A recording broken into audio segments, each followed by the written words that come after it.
Good morning, everyone. When people thinking about investing in general in real estate, there are several strategies out there: construction, pre-construction, flipping, so on and so forth. BRRR. There's all kinds of different things. Now we're going to discuss pre-construction investing today, and as a part of it, an assignment sale. My name is Yuri Nesvit. I'm with eXp Realty, and so what's involved in that pre-construction sale? When people coming into the office, when big opening, that kind of stuff, and we opening sales, they create a massive demand for the people. People come in, you come into the office, you have about half an hour given to you. You're signing papers blind, more or less. Oh, just sign here, sign here. You have 10 days to reconsider, and then you go home and you do what? You do nothing, right? You don't read, you don't go into those, you don't read those clauses. Maybe you glance, but do you really know what you signed at that point? Yeah, I mean, you went through basics, right? Here's going to be your closing date, tentatively, that kind of stuff, and of course, in most cases, that date is pushed forward.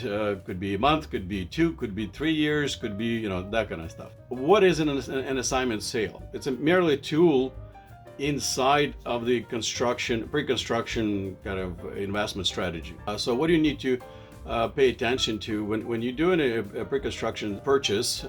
You got to look at those things. Is there an assignment clause? In majority of the cases, there is. I wouldn't even buy something without an assignment clause, because life happens where you're signing something that you're going to have to commit to 3 years from now or 4 years from now, right? So the assignment clause is extremely important. And then you go dive deep into that. How much is an assignment fee? What are the assignment restrictions? Assignment fees could be anywhere between $0 to $20,000, depending on how badly they don't want you to assign, and who's actually doing the assignment. Can you invite your own realtor, or they will do it for you? Because that makes a difference. Another restriction could be that the assignment only can be done after the occupancy. That's kind of pertaining to the more condos than the houses. Only allowed to assign one time. I've seen that as well. So if you're an original buyer, you can assign it, but the next person, even if something happens, they cannot assign it to someone else. Then also, when you assign the deal, what's the transferability of the perks? Perks that given by the builder. For example, they cap development charges. It's working for the original buyer, but it may not work for the buyer, that's because it's going to be not null and void. So in your development charges, capped at 5,000, all of a sudden you end up paying 10,000, 20,000. Who knows, right? Especially if it's going to be delayed. What about upgrades? Are you still entitled for the upgrades, or to do your upgrades or not, or are they actually going to you? Or sometimes they have bonuses like $5,000-$10,000 bonus or more, depending on the builder, right? How much of those bonuses are you getting? Are you getting those bonuses at all, right? So those kind of things you have to look into when buying that pre-construction condo or home or townhome. There's a couple of things also you have to pay attention to, like assignment closing date. What it means when you're doing, actually I'm talking about an assignment. When you're doing an assignment and you're selling your original agreement to someone else, there's 3 days basically you have to look at. One of those is assignment closing date. That means when you find the buyer, buyer gives you negotiate the price. Your lawyer looks at it, buyer's lawyer looks at it, seller's lawyer looks at it, and then the builder looks at it as well. Builder has to approve the new buyer. It doesn't matter, you can negotiate, you can agree on everything. If the builder doesn't like the buyer, the deal's off. So then the next one is an occupancy, where you get you literally can come in. In houses, it could be one and the same if they get the clear title. In condos, usually could take 2, 3, 6 months, depending on how big the condo is, how where the progress is. because they have to register the condo corporation. That may take a while, but that would be a final closing date when they actually when you need to get your mortgage, right? 3-4 months. The normal 3 month actually wasn't too bad. It really depends on the builder. It depends on a different circumstances, right? Hypothetically speaking, when you got your pre-construction unit, and now you need to assign, how do you market that thing? Well, normally it's not advertised on MLS. We resorted to many different things. We do it through our social groups, their closed groups, inside the company, kind of realtor to realtor, those kind of things, right? So it's not an open market per se, but it's even harder for you as a seller to do that on your own, right? Even nowadays, because technically you're not looking at the house. You can't touch it, you can't feel it, there's no emotions, right? You're just selling the papers. Here's the papers, here's a couple of pictures, here is the floor plan, and that's it. No emotions. There's no that beautiful chandelier, no beautiful finishes, no nothing, right? Now the biggest obstacle here when you're trying to sell assignment sale or assignment unit, you have to ask for builder's permission. If you don't have the builder's permission, you cannot do that, period. So that's a kind of very, very, very important point. So what are the some of the pros and cons when we're talking about assignment sale?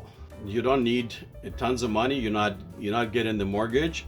So for example, if you have a blemished credit or something like that, or you just started the job, or for any reason you cannot get the mortgage, but you have $100,000 or something like that, then you can enter into this market because you only need anywhere between 5% to 20% to get this construction unit, this pre-construction unit. Well, hypothetically speaking, if the price is 500,000, you need basically anywhere from 25 to $100,000. I'm pretty sure some people can find that kind of money, and nobody's asking you whether it came from line of credit or your savings or something.